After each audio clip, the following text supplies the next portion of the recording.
Samhällsbyggnadsprocessen spelar en central roll i vårt land och påverkar människors vardag utan att de kanske ens tänker på det.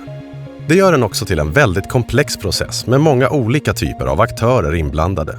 Och det kan därför vara svårt att se helheten. Det ska vi försöka reda ut i den här filmen. Vad är då samhällsbyggnadsprocessen och varför är den egentligen så viktig? Samhällsbyggnadsprocessen är ett samlingsbegrepp för utveckling och utformning av den fysiska miljön. Processen tar bland annat hänsyn till visioner, värdegrundsarbete, medborgardialog och hållbar utveckling.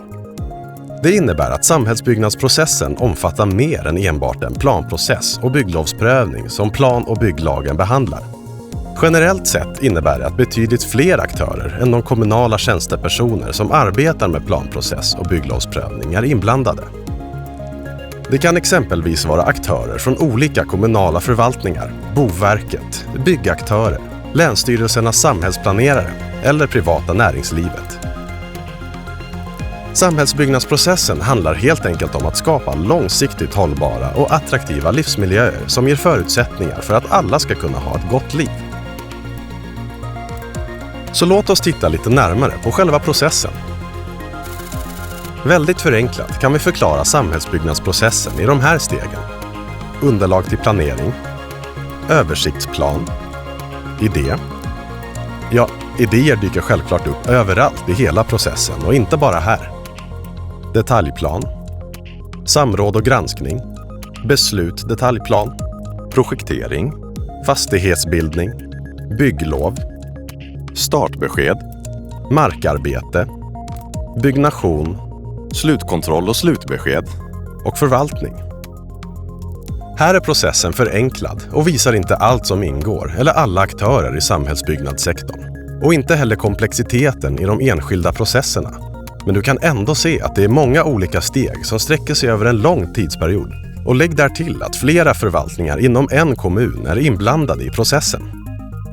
Olika förvaltningar och aktörer har olika roller och ansvar och är ofta inblandade på något vis i varje steg. De olika aktörerna har dessutom olika finansierings- och affärsmodeller som inte heller gör saken enklare. Som sagt, det är många steg och aktörer att ta hänsyn till. Här kommer ett exempel på hur komplext det verkligen kan vara. Vi tar en vanlig gata, i vilken svensk kommun som helst. Som du kan se så finns det väldigt mycket information på en och samma plats med många olika ansvariga aktörer.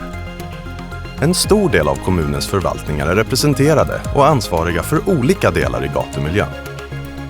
Att digitalisera en del i processen kan därför bli utmanande, då det kan vara svårt att förutse vilka konsekvenser det får för resten av processen.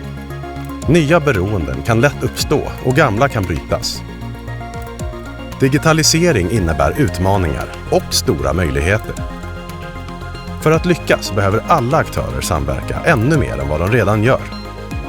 Först då kan vi på riktigt dra nytta av digitaliseringens möjligheter och göra vårt samhälle ännu lite bättre.